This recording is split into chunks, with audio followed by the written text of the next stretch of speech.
Good evening and welcome back to another episode of The Longing, where today we're going to continue to read The Golden Age by Kenneth Grahame. I completely forgot the name of it then for a second. So, let's continue. We made our way down to the stream and captured the farmer's boat without let or hindrance, the enemy being engaged in the hayfields. This river, so called, could never be discovered by us in any atlas. Indeed, our Argo could hardly turn in it without risk of shipwreck. But to us, 'twas Orinoco, and the cities of the world dotted its shores. We put the Argo's head upstream, since that led away from the Larkin province. Harold was faithfully permitted to be Jason, and we shared the rest of the heroes among us. Then, launching forth from Thessaly, we threaded the Hellespont with shouts, breathlessly dodged the clashing rocks, and coasted under the lee of the siren-haunted isles. Lemnos was fringed with meadow-sweet. Dog roses dotted the Mysian shore, and the cheery call of the haymaking folk sounded along the coast of Thrace. After some hour or two's seafaring, the prow of the Argo embedded itself in the mud of a landing place, plashy with the tread of cows and giving on to a lane that led towards the smoke of human habitations. Edward jumped ashore, alert for exploration, and strode off without waiting to see if we followed. But I lingered behind, having caught sight of a moss-grown water-gate hard by, leading into a garden that from the brooding quiet lapping it round, appeared to portend magical possibilities. Indeed, the very air within seemed stiller as we circumspectly passed through the gate, and Harold hung back, shamefaced, as if we were crossing the threshold of some private chamber. And ghosts of old days were hustling past us. Flowers there were everywhere, but they drooped and sprawled in an overgrowth, hinting at indifference. The scent of heliotrope possessed the place, as if actually hung in solid festoons from tall untrimmed hedge to hedge. No basket chairs, shawls, or novels dotted the lawn with colour, and on the garden front of the house behind, the blinds were mostly drawn. A grey old sundial dominated the central sward, and we moved towards it instinctively, as the most human thing visible. An antique motto ran round it, and with eyes and fingers we struggled at the decipherment. Time trieth troth, spelt out Harold at last. I wonder what that means. I could not enlighten him, nor meet his further questions as to the inner mechanism of the thing, and where you wound it up. I had seen these instruments before, of course, but had never fully understood their manner of working. We were still puzzling our heads over the contrivance, when I became aware that Medea herself was moving down the path from the house, dark-haired, supple, of a figure lightly poised and swayed, but pale and listless. I knew her at once, and having come out to find her, naturally felt no surprise at all. But Harold, who was trying to climb on the top of the sundial, having a cat-like fondness for the summit of things, started and fell prone, barking his chin and filling the pleasance with lamentation. Medea skimmed the ground swallow-like, and in a moment was on her knees comforting him, wiping the dirt out of his chin with her own dainty handkerchief, and vocal with soft murmur of consolation. "You needn't take on so about him," I observed politely. "He'll cry for just 1 minute, and then he'll be all right." My estimate was justified. At the end of his regulation time, Harold stopped crying suddenly, like a clock that had struck its hour, and with a serene and cheerful countenance, wriggled out of Medea's embrace, and ran for a stone to throw at an intrusive blackbird. "Oh, you boys," cried Medea, throwing wide her arms with abandonment.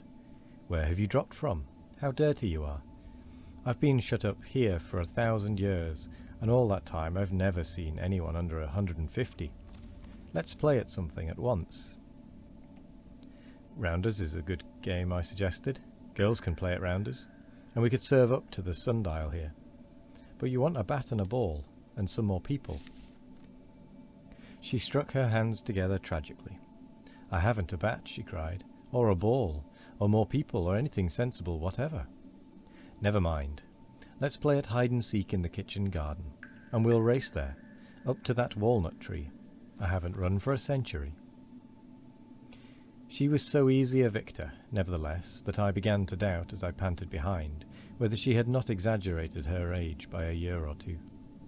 She flung herself into hide-and-seek, with all the gusto and abandonment of the true artist, and as she flitted away and reappeared, flushed and laughing divinely, the pale witch-maiden seemed to fall away from her, and she moved rather as that other girl I had read about, snatched from fields of daffodil to rain and shadow below, yet permitted once again to visit earth and light, and the frank, caressing air. Tired at last, we strolled back to the old sundial, and Harold, who never relinquished a problem unsolved, began afresh, rubbing his finger along the faint incisions. Time trieth troth. Please, I want to know what that means. Medea's face drooped low over the sundial, till it was almost hidden in her fingers. That's what I'm here for, she said presently, in quite a changed, low voice. They shut me up here. They think I'll forget, but I never will. Never, never. And he, too, but I don't know. It is so long, I don't know. Her face was quite hidden now. There was silence again in the old garden. I felt clumsily helpless and awkward. Beyond a vague idea of kicking Harold, nothing remedial seemed to suggest itself. None of us had noticed the approach of another she-creature, one of the angular and rigid class. How different from our dear comrade. The years Medea had claimed might well have belonged to her. She wore mittens too, a trick I detested in women. Lucy, she said sharply in a tone with "aunt" writ large over it, and Medea started up guiltily. You've been crying, said the newcomer grimly, regarding her through spectacles. And pray, who are these exceedingly dirty little boys? Friends of mine, aunt, said Medea promptly, with forced cheerfulness. I've known them a long time. I asked them to come. The aunt sniffed suspiciously.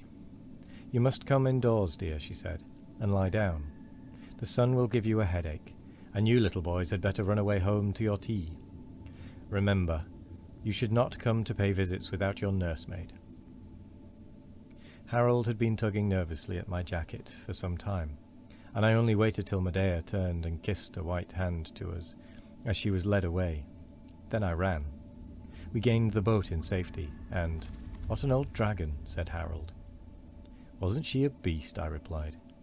Fancy the sun giving anyone a headache, but Medea was a real brick. Couldn't we carry her off? We could if Edward was here, said Harold confidently. The question was, what had become of that defaulting hero? We were not left long in doubt. First there came down the lane the shrill and wrathful clamour of a female tongue, then Edward running his best, and then an excited woman hard on his heel. Edward tumbled into the bottom of the boat, gasping, "Shove her off!"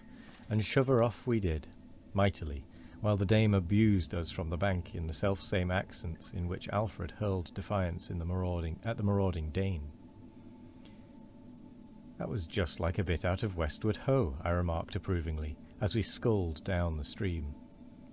But what had you been doing to her? Hadn't been doing anything, panted Edward, still breathless.